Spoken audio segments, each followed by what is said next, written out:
These are my paintings in here, and my art comes from various influences. This painting here is called Nette Beers, and it refers to the farmers around here who just call cows beasts.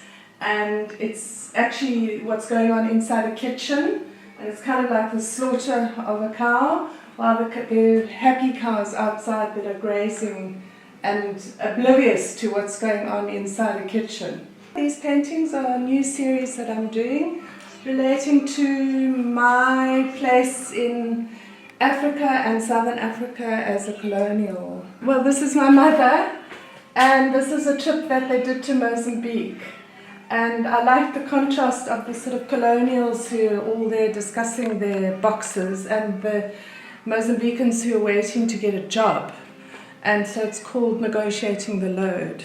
And in the juxtaposition in this one as well of the different technologies, because you've got the very European bus and then the more traditional pontoon going over the river.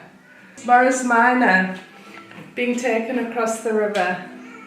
We were just having a lovely time with the Xhosa women who brought their mussels onto the beach to sell them. And these are my parents and people buying the mussels from them. And I like the juxtaposition of the sort of white baby and the black baby, and who knows what the future's going to hold. Okay, these were my Entropy series, and I did them after I was diagnosed with cancer, because I suddenly realized how everything just actually falls apart. So these are just collections of curiosities that I've made little still lives and vignettes of.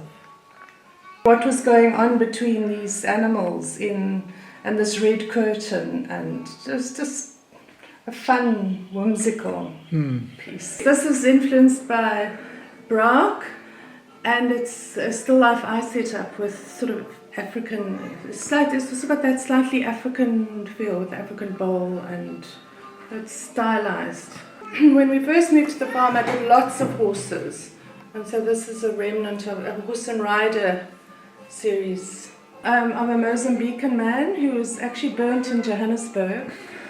He was set alight in one of the xenophobic protests. And these are etchings.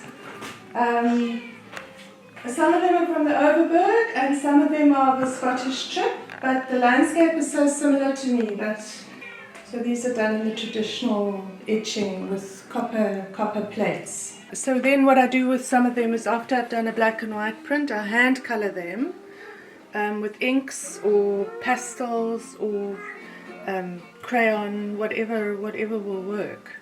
So this is a very stormy sky, and that's me when we were walking in Scotland. We're celebrating 10 years, and so these are cards that we made to celebrate our 10 years, which we're selling to the public. Okay. This video is actually also about the 10 years.